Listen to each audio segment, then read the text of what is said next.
I never imagined my years as a Navy SEAL would come back to haunt me in the middle of a quiet, cookie-cutter suburb. I thought those days of discipline, adrenaline, and danger had been sealed away overseas. But one sunny afternoon, all of it came crashing back, and in the most unexpected way. 3 strangers, dressed as police, stormed my property. Tactical vests, shiny badges, the whole act. They claimed they were there on behalf of the HOA. But their charade slipped the second one of them crossed the line. He struck my wife, Sarah. That moment flipped a switch inside me I hadn't touched in years. By the end of that day, those men didn't look anything like they did when they arrived. Before I dive into the chaos, let me know in the comments which country you're watching from. I love seeing how far these HOA war stories travel. It all began early that morning. Sarah went out to water her roses, enjoying the quiet. But she noticed a detail I would have picked up too. A black SUV circling our block not once, not twice, but 3 separate times before parking across the street. Out stepped 3 men. They wore matching black vests with glossy police patches stitched across the chest. From a distance, you might have believed the performance. But Sarah's sharp. She saw the details. No radios, cheap belts, plastic holsters. No real officer would ever show up looking that sloppy. One of them, a tall guy with an oversized badge, stomped toward our yard.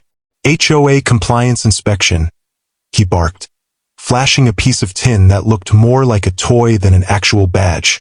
Sarah wasn't rattled. "Since when does the HOA send police?" she asked. The second one sneered. "We're not hired. We are the law around here." Sarah told them flat out to leave. She reminded them trespassing without a warrant is a crime.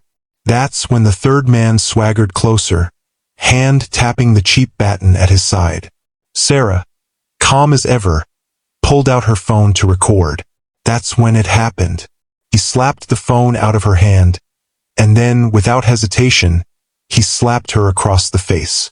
That sound, the crack of skin on skin, hit me like a gunshot. I'd been in the garage, sorting through some of my old gear. I rushed outside to see Sarah holding her cheek, her eyes wide. My instincts roared to life. The patience of a neighbor disappeared, replaced by the calm focus I'd learned in combat. I walked right up to the trio, squared my shoulders, and said in a voice cold enough to cut steel, "You boys picked the wrong house.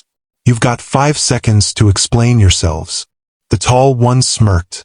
"The HOA president sent us. You've been ignoring notices. We're here to make sure you comply." I faced warlords, mercenaries, and cartel thugs in war zones. This suburban wannabe with a fake vest didn't even crack the list. I told Sarah to lock the door. She obeyed without a word.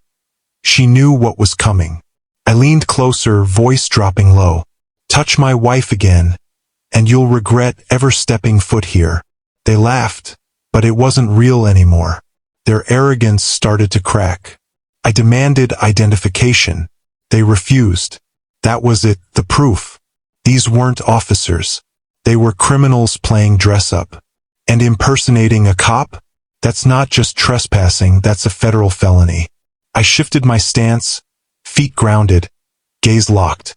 It was the same posture I'd taken dozens of times before deployments went south. They felt it. The laughter died.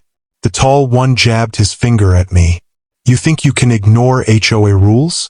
Your truck, your fence, your dogs. We're here to enforce compliance." I let out a low, humorless laugh. "First off, my truck's parked legally. My fence is within city code. And those dogs, they're service animals, protected by federal law. Second, you're on private property impersonating officers. That's 10 years behind bars." The short one panicked. "You can't threaten us. We'll cuff you right now." He fumbled with his Velcro belt and pulled out a flimsy pair of toy cuffs. That was my last straw. My left hand shot out, twisting his wrist until the cuffs clattered on the ground. My right elbow connected with his jaw. He hit the grass hard, groaning. The second man lunged, swinging his fake baton. I sidestepped, caught his arm mid-swing, and flipped him straight over my shoulder. He slammed into the driveway, breath knocked out of him. The neighbors on the sidewalk gasped, frozen. The leader still tried to play tough. "You're assaulting officers," he yelled. I got close enough for him to see the fury in my eyes. "No, I'm stopping 3 criminals from assaulting my wife." At that moment, Sarah reappeared at the door. Her phone was up again. "I already called the sheriff," she shouted. "They're on their way." Panic hit the leader's face. He spun, bolting for the SUV. Not so fast. I grabbed his vest, yanked him backward, and slammed him against the hood. His breath caught as I pinned him there, my knee driving into his spine.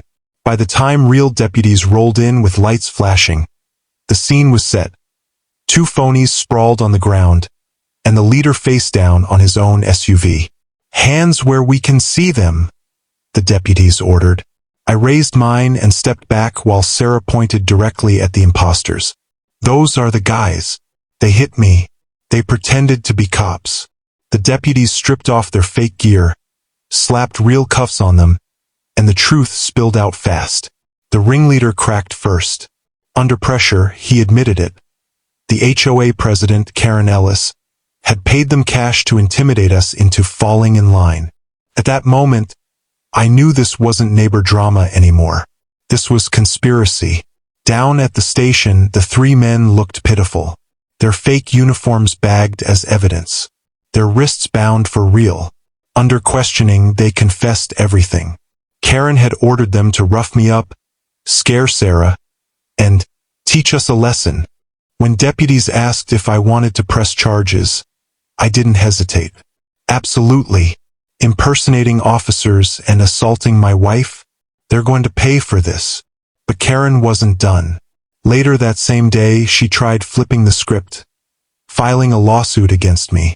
She claimed I had used excessive force, that I'd embarrassed the HOA. Her lawyer even argued the men were security contractors. My attorney nearly laughed when he saw the papers. "This is a gift," he said. "We'll countersue for harassment, assault, and conspiracy." And with Sarah's video, she's cooked. The courtroom showdown came quick. Karen sat smug in her blazer, whispering to her lawyer.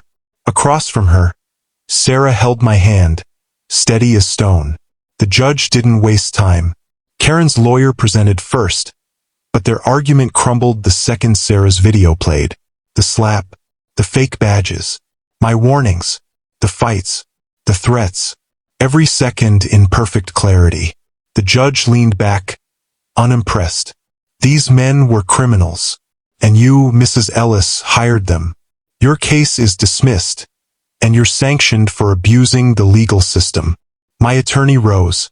"Your Honor, we're filing a counterclaim, conspiracy, emotional distress, and HOA harassment. My clients deserve restitution." Karen's face drained of color.